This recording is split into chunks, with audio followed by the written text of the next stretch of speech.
Hi everyone, how's everybody doing today? I hope you're all doing well. Right now I'm at a park in my neighborhood. There's a lot of beautiful parks in Idaho. Um, Today I wanted to talk about Idaho Code number 33-1639. It's a new law in Idaho. And I can't believe that they passed this. And first let me say that there is a separation of church and state. There always has been. And all of you crazy Christians, you can't change that. You can try. And you're trying really hard. I'll give you that. But we, the sane, empathetic people of the United States, we're not going to allow this crap anymore. We're not going to let you take over our country. But anyways, code number 33-169 is a new law that was instituted as an emergency. Ooh. And this is how it reads. So I'm going to read it right from my little tablet here. This bill requires all Idaho public schools to establish policies for a daily moment of silence at or near the start of the school day, lasting at least 60 seconds, during which every student in the classroom must participate. During this silent period, students are permitted to reflect, meditate, pray. There it is. Bingo. Or engage in any other silent activity, as long as it does not disrupt or distract other students. School staff are prohibited from instructing students on what to do during this time and must ensure all students remain silent and refrain from distracting behavior. The bill also mandates that schools notify parents and legal guardians about this period of silence and encourage them to provide guidance to their children.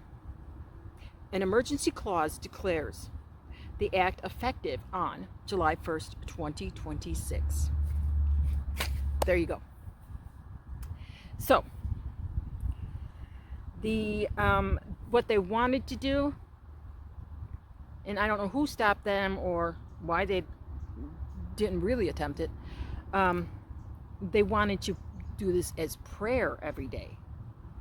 So now just saying it's a silent period where you can pray or you can reflect or meditate or, try to explain that to a second grader. Because my grandson's in second grade and his mother told me about this when she got a text from the school about it. And in that text though from the school was also that these kids, if they don't participate or goof off during it or whatever they might do, because they're kids, they will be disciplined.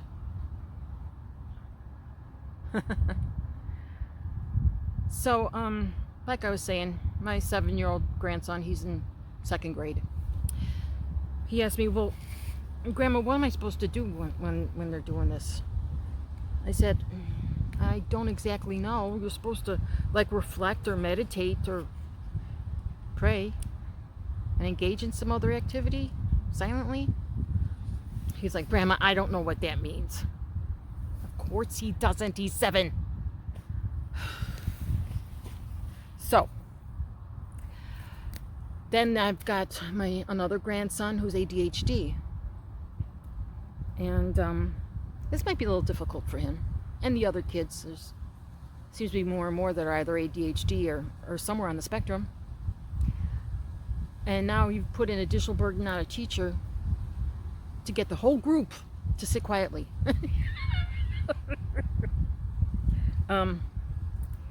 That's not going to happen on any normal day. Anyways, okay, you might be saying, oh, only 60 seconds. It's a minimum of 60 seconds, first of all. So if you have a teacher that's really into meditating or praying or whatever the hell they're supposed to do, the kids, it could be longer than that. But there are teachers that I've seen that are already complaining. So they have a hard enough time at the beginning of each day getting these kids at their seats organized, their coats put away, their boots in the winter, their clothing and everything, and they finally sit down, and then there's announcements from the principal maybe, and there's a Pledge of Allegiance, and then I suppose around that time is when they're supposed to sit silently. It's not gonna work. But I'll tell you something. The first time one of my grandsons gets disciplined for not sitting silently still is the day that I go to the next school board meeting. And they're not going to like me. So that's what's going on with the Christians attempting to put prayer into school. I guess it's the start of the slippery slope for them. I mean, they're instituting the slippery slope against all of us. But this Christian crap, doesn't belong in schools. Does not belong in public schools. And you know what? In Idaho, let me tell you, there are plenty of Christian schools. Get your kid out of the public school and send them over there. They could pray all they want all day long, I imagine. So you're not going to force your religions on us. And I know a lot of people that believe that. And there are people that you don't like, Idahoans that are moving into the area, moving all over Idaho. There's a lot of construction and everything going on, new houses and such. And a lot of those people might not be your Idahoan Christian. So soon you might have to be putting up with some of our rules. Okay? But anyways, I hope everyone, including Christians, have a good day, a safe day. I wish everybody well, especially the children. Have a good day. See ya.